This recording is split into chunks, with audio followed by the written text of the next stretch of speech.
Yes, hello. This is Timothy McMeans for Country Wit and Wisdom, and I'm here tonight with another short story episode for you. The story I'll be reading for you tonight is called Anonymous.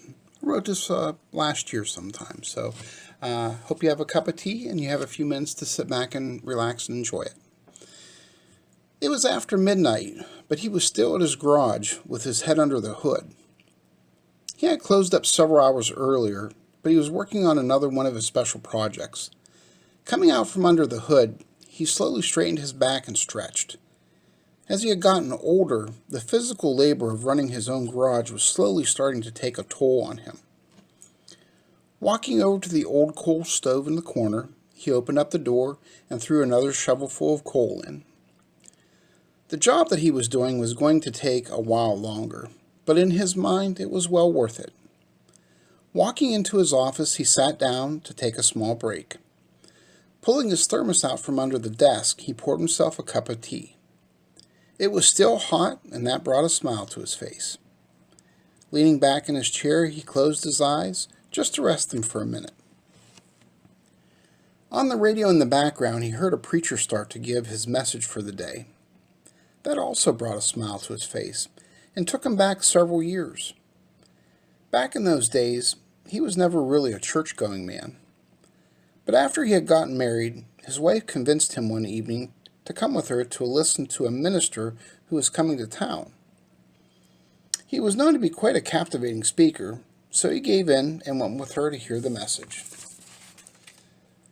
The church was packed. Back in those days, if folks weren't working, they were most likely in church. In a small country town such as this one, there wasn't really much else to do.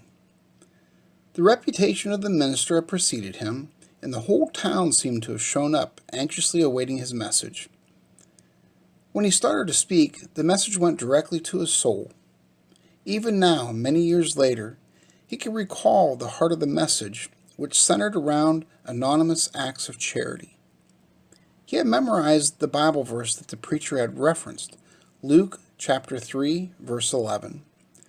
Whoever has 2 cloaks should share with the person who has none, and whoever has food should do likewise. He knew at that moment what his mission in life would be. That year, he bought several swing sets and had them anonymously delivered to needy families in town. He did the same with bicycles and trampolines. Also, it was common for poor families who had babies and small children to find bags full of formula, diapers, and clothes on their doorsteps. No one knew who the Good Samaritan was, but they gave thanks for him.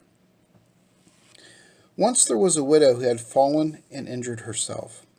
She had no family to speak of, and it was almost impossible for her to get to the store to get groceries and other basic things that she needed for day-to-day life. For 2 weeks, the local grocer delivered her food and requested a list of anything that she needed that he had not brought. All this was paid for the man who owned the garage, including the bills for the doctor who had come to visit her and check on her. All this was done anonymously. She never knew who the angel of mercy was. His business had done very well, so it was only fitting that he share his master's blessing with those who needed them. Nothing gave him quite the feeling of love and satisfaction in his heart as when he was doing something for someone who really needed it. Well, break time was over. He needed to get back to work. Draining the tea in his cup, he headed back into the garage. Grabbing his tools, he got back to work on the engine. Early last week, he had bought this and 2 other used cars in an auction.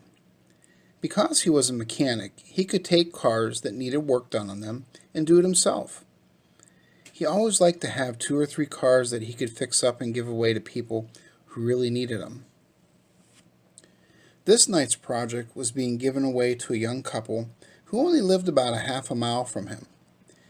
She was pregnant with their first child, and he worked at a local factory which was located about 5 miles out of town. He heard last week that the young man's car blew a transmission. It was a very old car and in bad shape and not worth repairing. They did not have the money to repair it, even if it was worth saving. The young man did the only thing he could. He got up extra early and walked to his job and back home every day. That would end after tonight. An hour later, he finished the job, and it was almost 2 a.m. After cleaning himself up, he backed the car out of the garage and then got out and locked the door. After a quick call to his wife to let her know that he was okay, he headed for Walmart at the other end of town. Once he was there, he loaded the back seat with groceries, formula, and diapers for a newborn. He then stopped at Sheetz on the way home and filled the gas tank. The gift was ready to be delivered. Easing the car in front of the young man's house, he parked it. He then got the title out of the glove compartment and laid it on the dashboard along with the keys.